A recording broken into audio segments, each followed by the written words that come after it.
नेपाळमधली अराजकीय स्थिती. Generation Z म्हणजे Gen Z यांनी नेपाळच्या सरकारविरुद्ध भ्रष्टाचाराविरोधात जो केलेला आंदोलन त्याचा पवित्रा, त्याच्यामध्ये एक नाव समोर येतो, बालेन शाह. नमस्कार, मी निलेश मातकर आणि आपण बघतात खोज मास्टर न्यूज. बालेन शाह, बालेंद्र शाह हे नेपाळमध्ये एक लोकप्रिय रॅपर, इंजिनियर आणि सध्याच्या काठमांडू महानगरपालिकेचे महापौर. भ्रष्टाचार विरोधी भूमीमुळे ते नेपाळच्या तरुणांमध्ये विशेष लोकप्रिय आहेत. त्याचा संक्षिप्त परिचय द्यायचा झाल्यास तर त्याचं पूर्ण नाव येते बालेंद्र शाह. त्यांचा जन्म झालेला आहे 27 एप्रिल 1990ला. त्यांचं शिक्षण झालेले एमटेक स्ट्रक्चरल इंजिनियर, विश्वेश्वरय्या विद्यापीठ, कर्नाटक.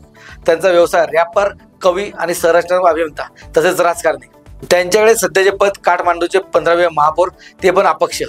त्यांच्या करिअरबद्दल बोलल्यास बालेन शाह यांची सुरुवातीला स्ट्रक्चर इंजिनियर काम केले. 2010 पासून त्यांनी हिपहॉप, संगीत आणि रॅप क्षेत्रात नाव कमावले. त्यांच्या गाण्यातून सामाजिक प्रश्न, भ्रष्टाचार विरोधी आणि असामान्य विरोधी आवाज निघतो. मे 2022 मध्ये त्यांनी काठमांडू महापौर पदाची निवडणूक अपक्ष म्हणून जिंकली आणि मोठ्या पक्षांना पराभूत केले. महापौर म्हणून त्यांनी पारदर्शक प्रशासन, स्वच्छता अभियान आणि तरुण नेतृत्वाचे प्रतीक म्हणून काम केले.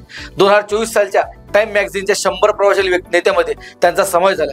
बालेन शाह आजच्या नेपाळमधल्या जनरेशन झेड म्हणजे जेनझी यांच्या खास आवडीचे नेतृत्व बनले आहे. त्यांच्या नावावर अनेक आंदोलन आणि तरुण नेपाळचे नेतृत्व सोपण्याची मागणी करत आहे. ही होती नेपाळमधील बालेन शाह यांच्याबद्दलची माहिती. अशाच माहितीसाठी तुम्ही आमच्या खोज मास्टर चॅनलला लाईक करा, फॉलो करा, सबस्क्राईब करा. धन्यवाद.